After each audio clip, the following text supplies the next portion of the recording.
Good morning, students. Today's new lesson is Mother's Day, lesson 5, taken from your supplementary reader snapshots.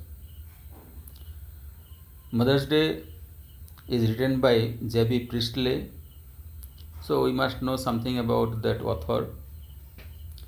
J.B. Priestley was born on 13 September 1894, Manningham, Bradford, United Kingdom, and died 14 August 1984, Stratford upon Avon, United Kingdom. So, Mother's Day, most of you celebrate Mother's Day at your home just to pay respect and homage to your mother, and we very often see that despite of their big role in a family, the mothers, they do not get due recognition. And this play, one act play shows the way how a mother gets her respect and recognition in the family. They make her husband and children realize that they must respect that lady. So the main theme of the play is, it is a humorous play, portrays the status of a mother in the family. The author brings out the plight, the condition of the mother very realistically in the play. Mrs. Annie Pearson, the mother, is not treated well by her husband and children. With the help of her neighbor, Mrs. Fitzgerald, and a magic spell which temporarily allows them to interchange their roles, she stands up for her rights. Mrs. Annie Pearson's family is shocked at the change, but they learn to behave properly with her so that she gets the respect that she deserves.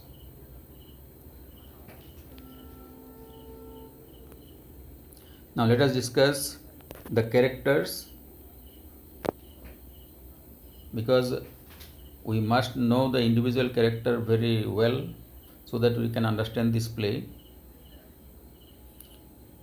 Mrs. Fitzgerald, she is Mrs. Annie Pearson's neighbor. She is quite strong-willed, knows magic and helps Mrs. Annie Pearson to reform the spoiled members of Mrs. Annie Pearson's family.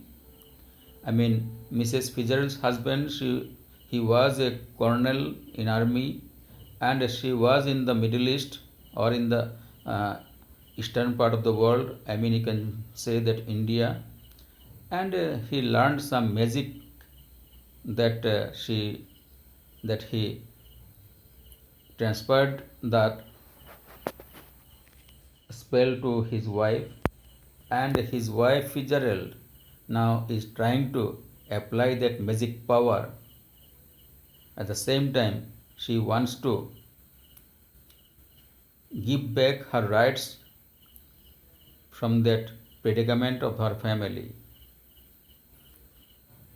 And next character is Mrs. Annie Pearson. She is a pleasant but nervous type of woman whose excessive love and care has spoiled her two children and husband. It is one of the reasons that sometimes we find that mothers, they do not get their due respect and rights.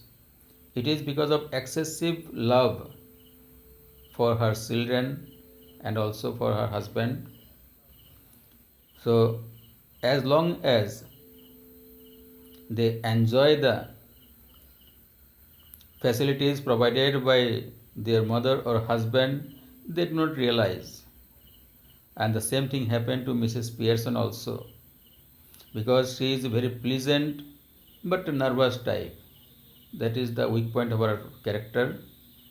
And next weak point is that she has excessive love and care for her children and husband that spoils her. Next character is Doris Pearson. She is Mrs. Annie Pearson's daughter, age around 20 years. She fails to understand her mother's struggle and doesn't help her in household work. Rather, she troubles her mother by giving different domestic chores. Therefore, we think that whatever she wants, she gets. That is why she cannot understand the pain taken by her mother. Next character is Cyril Pearson. He is Mrs. Annie Pearson's son, who is equally demanding and never sympathizes with his mother.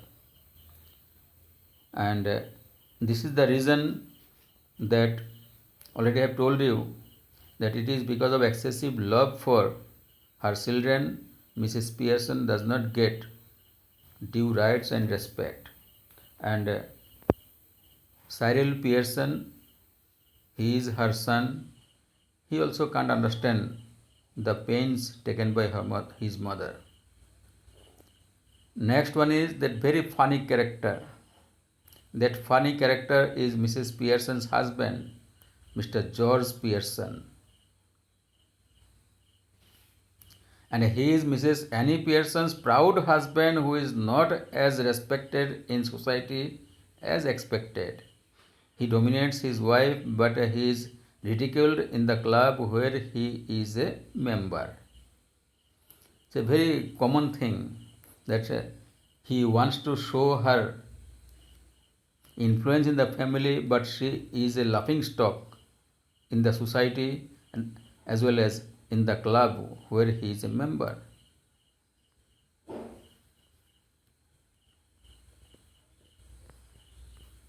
So the first scene takes place here, the living room of the Pearson family. Afternoon, it is comfortably furnished, much lived in room in a small suburban semi-detached villa. If necessary, only one door need to be used, but it is better with two, one up left leading to her front door and the stairs. This is the stage where the first scene takes place. There can be a muslin covered window in the left wall and possibly one in the right wall too. The fireplace is assumed to be in the fourth wall. There is a settee upon the right and armchair down left and one down right. A small table with two chairs on either side of the stands at the center. It is the stage direction. When you want to dramatize this play, then certainly you have to follow this scene. I mean that stage direction. And this is essential for a play to make it impressive.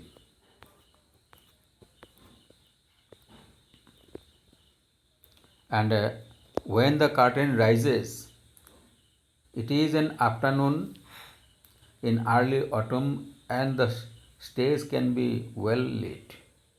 Mrs. Pearson at right and Mrs. Fitzgerald at left are sitting opposite to each other at the small table, on which are two teacups and saucers and cards, with which Mrs. Fitzgerald has been telling women in her 40s, telling Mrs. Pearson's fortune, her luck. Mrs. Pearson is a pleasant but a worried looking woman in her 40s, means Mrs. Pearson's age is around 40. Mrs. Fitzgerald is older, heavier, and strong and sinister personality. Here you can guess the personality of Mrs. Fitzgerald. She is heavier and strong and sinister personality. Sinister personality, you know, It is a kind of personality that remains with many people. Means not a well wisher, something like that. She is smoking. It is very important that these two should have sharply contrasting voices. I mean, Mrs. Fitzgerald, she is very strong and stout, smoking, she is careless, she doesn't care for anyone. And whereas on the opposite, Mrs. Pearson, she is meek, timid, and what to say, nervous type of woman. And both have their opposite characters. It is very important that these two should have a sharply contrasting voices. Mrs. Pearson speaking in a light, flurried sort of tone. I mean, Mrs. Pearson, she is sweet spoken and soft spoken, whereas Mrs.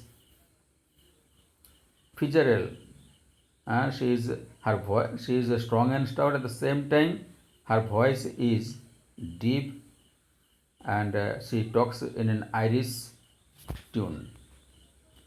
Irish means a person from Ireland.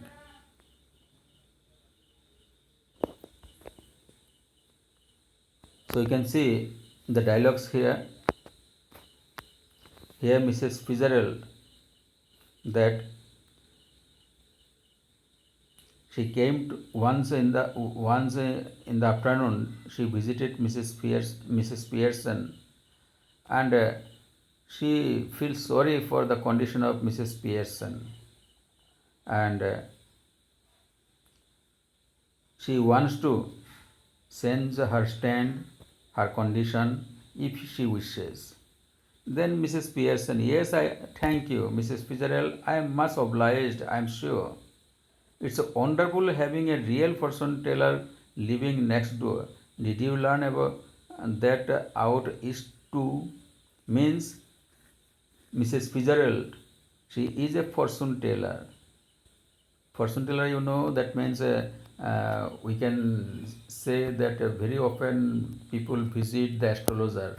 The astrologer, they befool them by telling something about their future. So in that way, Mrs. Fitzgerald also, she wants to tell the fortune of Mrs. Pearson. So, and that idea, I mean the knowledge of that magic that she learned from her husband from the East. East means to understand that India or Indian subcontinent area. So here she says, I did 12 years I had of it, with my old man rising to be a lieutenant quartermaster. He learned a lot and learned a lot more. But will you make up your mind now, Mrs. Pearson dear? But you have put down once and for all, and be the mistress of your own house and the boss of your own family. Already I have told you that Mrs. Fitzgerald, she talks in some Irish tune. So Irish tune, here you can see that and, it is not fully pronounced. It is written N-A-N with apostrophe. So very often you will find that in the English plays or dramas, there also reflect some Cockney language or some regional languages which influence English, as we find in our country also. Suppose you are speaking Hindi, there is one standard Hindi that is used in a book, another one is that dialects or colloquial or what commonly we find different dialects in Hindi. Those dialects are not commonly written in formal writing. So here also we find that her language is somewhat influenced by that Irish tone. Mrs. Pearson, that's easier and said that than done. Besides, I am so fond of them, even if they are so thoughtless and selfish. They don't mean to be. it is very common character of a mother, because a mother very rarely she finds any mistakes with her children despite of their rude behavior. The mothers are always mother and they behave like that only.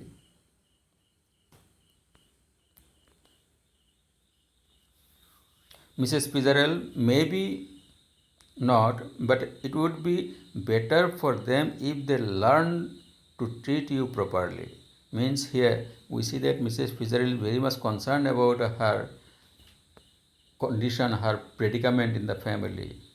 But actual fact is that she wants to prove it that her magic spell works well. So that was the main point.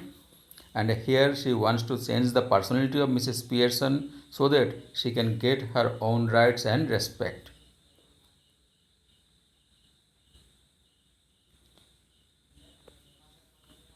So Mrs. Fitzgerald, no doubt about it at all. Who's the better for being spoiled, grown man, lad or girl? Because as we have seen that Mr. Pearson and his two children both have been spoiled. All of them have been spoiled. Nobody, you think it does them good when you run after them all the time, take their orders, and if you were the servant in the house, stay at home every night while they go out enjoying themselves. Never in all your life, it's the ruin of them as well as you. Husband, sons, daughter should be taking notice of wives and mothers, not giving them orders and treating them like a dirt.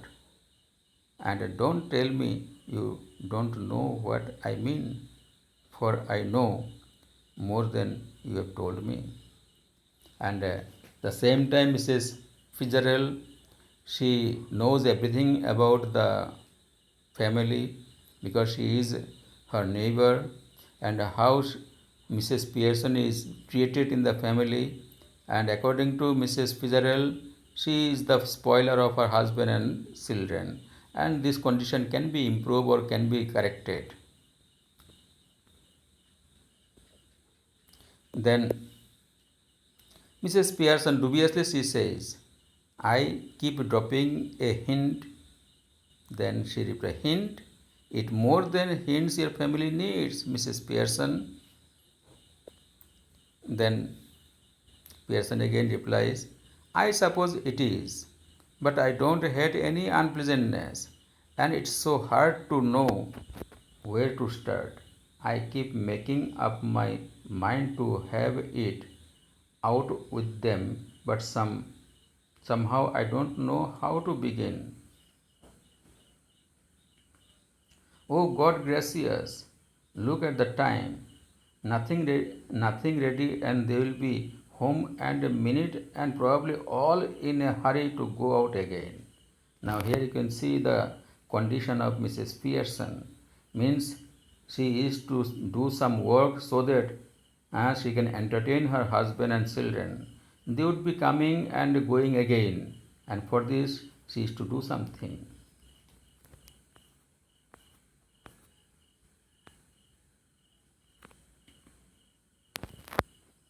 As she about to rise, Mrs. Fitzgerald reaches out, across the table, and pulls her down. Because Mrs. Pearson is in a hurry, because she has some work to be done. So Mrs. Fitzgerald says, let them wait or look after themselves for once. This is where your foot goes down. Start now. She lights a cigarette from the one she has first finished. So here you can see that Mrs. Fitzgerald, she is a chain smoker, and she does not allow Mrs. Pearson to go to the kitchen or to do some work for them, and she is forced to sit down again.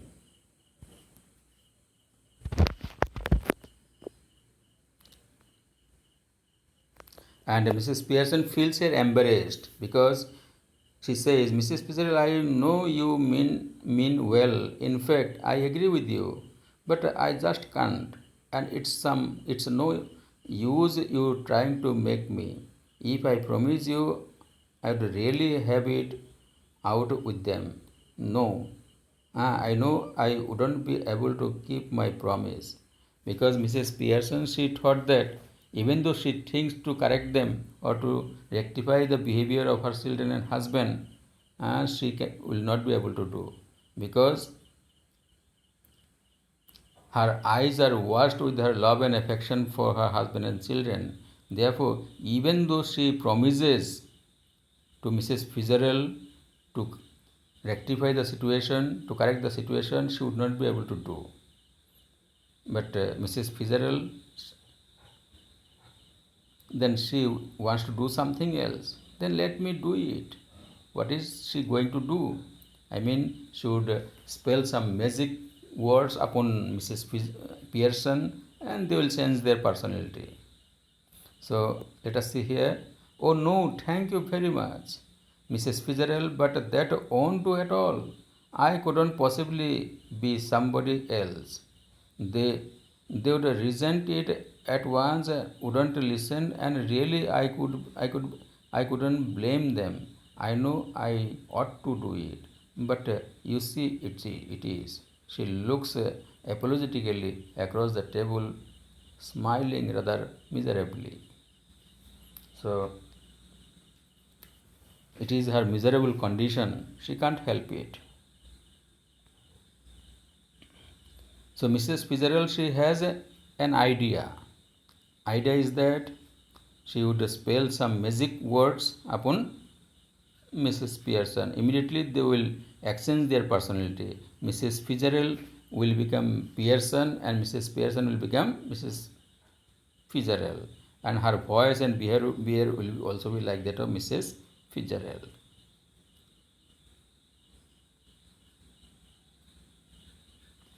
So here Mrs. Fitzgerald says, I have, not for some time, but it is still ought to work. I won't last long, but long enough for what we want to do. Learned it out east, of course, where they are up all these tricks. I mean that magic power, it was learned from that east, from that Indian subcontinent, and she wants to prove it whether it works. But Mrs. Pearson, she is hesitated. She thinks that whether it would be possible, it is right to do or not.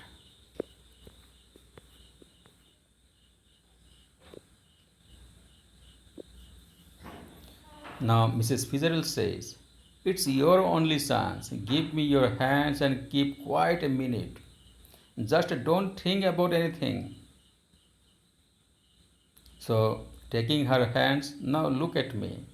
They stare at each other mutteringly. Astatadam lam astata lambadam. That's the nonsense words that are used for magic spell. You can say it is a kind of insult to the East, that in Indian, the people of Indian subcontinent, they believe in those things, but she wants to prove it whether it works or not. This little scene should be acted very carefully. We are to assume that the personalities change bodies. After the spell has been spoken, both women, still grasping hands, go lax, as if the life were out of them. Then both came to life, but with the personality of the other. Each must try to adapt the voice and mannerism of the other. Already I have told you that they want to exchange their personalities. And so now Mrs. Pearson is bold and dominating, and Mrs. Fitzgerald is nervous and fluttering. Means they have already, with that magic spell, they have changed their personalities. And now what you can see, that Mrs. Pearson is like that of Mrs. Fitzgerald. She is bold and dominating. At the same time, Mrs. Fitzgerald, she is nervous and fluttering like that of Mrs. Pearson. Their personality has been changed. Now let us see what happens. Because it is a humorous sort of play, that is why the behavior of her children and her husband will dramatically change.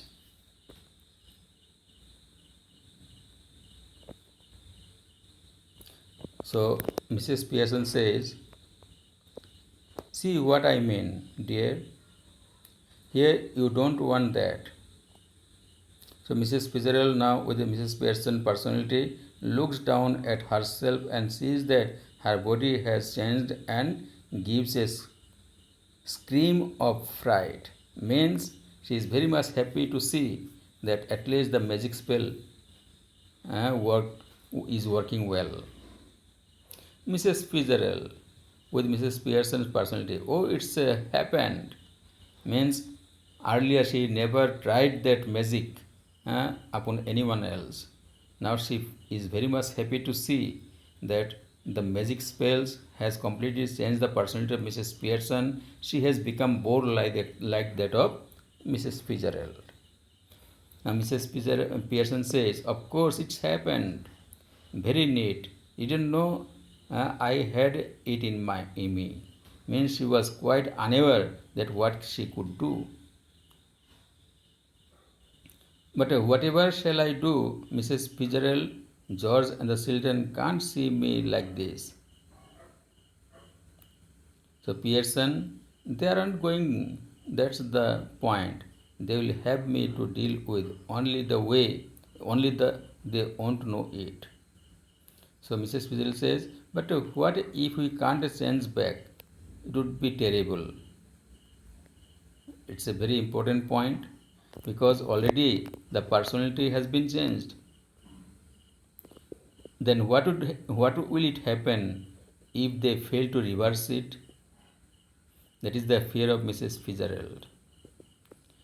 Mrs. Pearson, here stated Mrs. Pearson, if you had to live my life, it wouldn't be so bad. You would have more fun as me than you have had as you. Yes, but I don't want to be anybody else. Because Mrs. Fitzgerald, she does not like to change her personality, but it has already happened. And there is a doubt that whether they would be able to reverse that situation. So anyway, it will work now. Mrs. Pearson, she now behaves like Mrs. Fitzgerald, and her children and husband, they will have a very good lesson. They will learn that how to behave with mother, how to behave with wife. So thank you. Have a nice day. In the next class we will continue.